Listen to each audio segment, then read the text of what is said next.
Hello, and this is Cam Young Fitness doing another one of my videos, and today I'm going to be talking to you about, is walking or running better for fat loss? Now a lot of people are quite confused if you should either be walking or running when trying to lose weight. A lot of people have been misled into believing the wrong things, and today I'm going to set it straight and tell you what you should be doing depending on what you want to be, how much you want to be losing. So to start off, I'm going to say if you're walking, then you're going to be burning, you're not going to be using as much quick energy, so you'll be burning more fat if you are actually walking than if you're running. However, when you're running, obviously if you run for 30 minutes and you walk for 30 minutes, you burn more calories running, but you're more likely to be burning quick source of energy rather than fat, which you're more likely to burn while walking. Now, sometimes you might see in the gym people who walk on the treadmill and they walk at a slow pace, no incline, flat. Now that is not going to do you too much good. In day-to-day life, you're going to have to walk to places, and there's no point in going to the gym if you're just going to be walking on a flat incline. What you need to be doing is, if you're going to be walking, this is personally what I'd suggest you to do, make sure you've got a good incline, a steep incline, put it on a pace where you're not just walking comfortably, that you're really having to put it in, and you're actually starting to physically sweat because you're putting that much work in for while walking, and this way you will maximise the amount of fat loss you'll make during your walk. And a lot of people don't think you can walk, but that is definitely a lie. You can walk, and that does work. On the other hand, you can also run. Jogging, I wouldn't probably jog, because when you're jogging, it's just a consistent pace. You'll be burning maybe quite a lot of calories, but you're not actually going to be burning fat. To be burning fat, you need to be doing an high intense work, which is either brisk walking while on an incline, or the other type is HIIT cardio. Now personally, I think HIIT cardio is the best cardio out there. The reasons why this is the best cardio is because you're going to be doing a quick sprint followed by a brisk walk, followed by a quick sprint, a brisk walk, and just continues like that.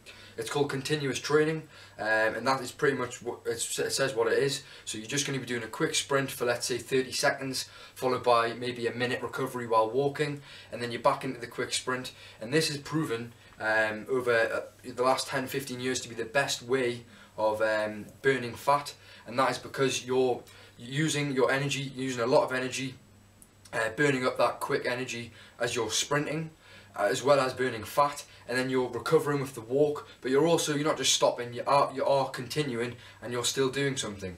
So overall, just to say what it's about, brisk walking while on an incline, yes, you can do that. You will burn fat while doing that. It is a possibility. Number two, jogging. I wouldn't do jogging unless you're there, you're just a passionate jogger, you enjoy jogging, you want to do it because maybe you like beating personal records, things like that. Yeah, fair enough, do it then. But if you're looking to burn fat because you feel you're overweight or you want to cut, then please don't do jogging. Look at the other two options, which are obviously, as I've said, walking, and you can do HIIT training. Now, as well as HIIT training, there's slight variations, so you could do, for example, a sprint followed by a jog, but the most well-known one, and the one that works probably the best because you do get a recovery time, is just doing sprinting and walking. So the top 3 points I'm going to give you just to finish off this video is going to be, make sure when you're on the treadmill, you don't have your hands over the top or on the sides. Help supporting you while you're doing your walk or run, because this really does enhance your workout. And make sure your hands are in a natural position that you'd usually have them in while out on a run or walk or sprint, if you're just out and about. Point number 2 is make sure you stay hydrated. You want to make sure you've got water on you to keep you hydrated at all times. The worst thing you can do is become dehydrated while on a run. You'll start becoming dizzy, and it really isn't good for you. And the third and final point is that you should be sweating while on the treadmill. If you're walking at a brisk pace. People have different paces because obviously depending on your size, how much you've done, you're going to maybe have to up that pace, but you want to make sure after 3, 4, 5 minutes that you do start to sweat a bit, and it is quite intense for you. Thanks for watching the video. This is Cam Young Fitness, over and out.